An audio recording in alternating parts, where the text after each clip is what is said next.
તો પશ્ચિમ એશિયામાં ચાલી રહેલા યુદ્ધની અસર રિયલ એસ્ટેટ પર પણ પડી રહી છે। ગુજરાત સહિત દેશભરમાં ઘર બુક કરાવનારા હજારો લોકોને સમયસર ઘર નથી મળી રહ્યા।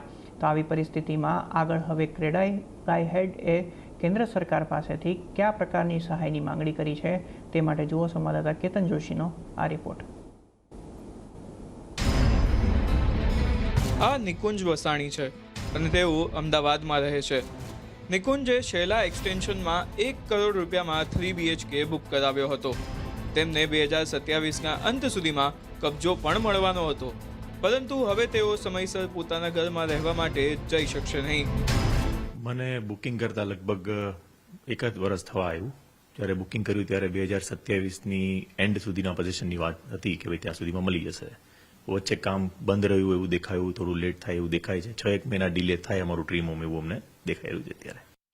હકીકતમાં પશ્ચિમ એશિયામાં ચાલી રહેલા યુદ્ધને કારણે શરૂઆતમાં ગેસ સિલિન્ડરની અછત સર્જાઈ હતી અને હવે ફ્લોરિંગ સુધી પહોંચેલા રિયલ એસ્ટેટ પ્રોજેક્ટ્સમાં સિરામિક ફેક્ટરીઓ બંધ થવાને કારણે ટાઇલ્સની અછત પડી રહી છે। વધુમાં સિમેન્ટ, લોખંડ, એલ્યુમિનિયમ અને પાઇપ સાથે જ કાચ જેવી સામગ્રી સામાન્ય રીતે 20થી 40% જેટલી મોંઘી થઈ ગઈ છે।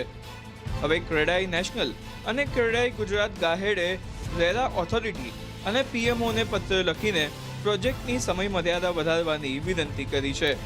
ક્રેડાઈ નેશનલના ડાયરેક્ટર જનરલે આપેલા આંકડા મુજબ હાલ આખા દેશમાં 30,000 અને ગુજરાતમાં 6,000થી વધારે પ્રોજેક્ટ્સ એવા છે જેને યુદ્ધના કારણે પોઝિશન આપવામાં વિલંબ થશે।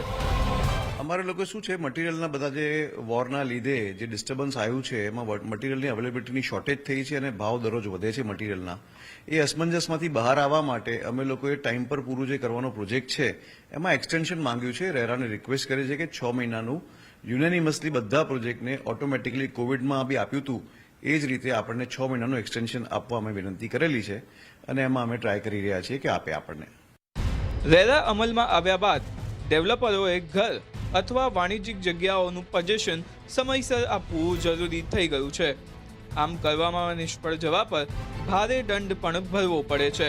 કોવિડ-19 રોગચાળા દરમિયાન પણ કેન્દ્ર સરકારે પ્રોજેક્ટની સમયમર્યાદા 6 મહિના સુધી લંબાવી હતી।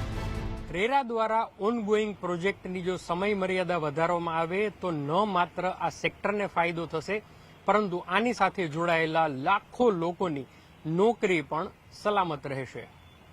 કેતન જોશી, અમદાવાદ।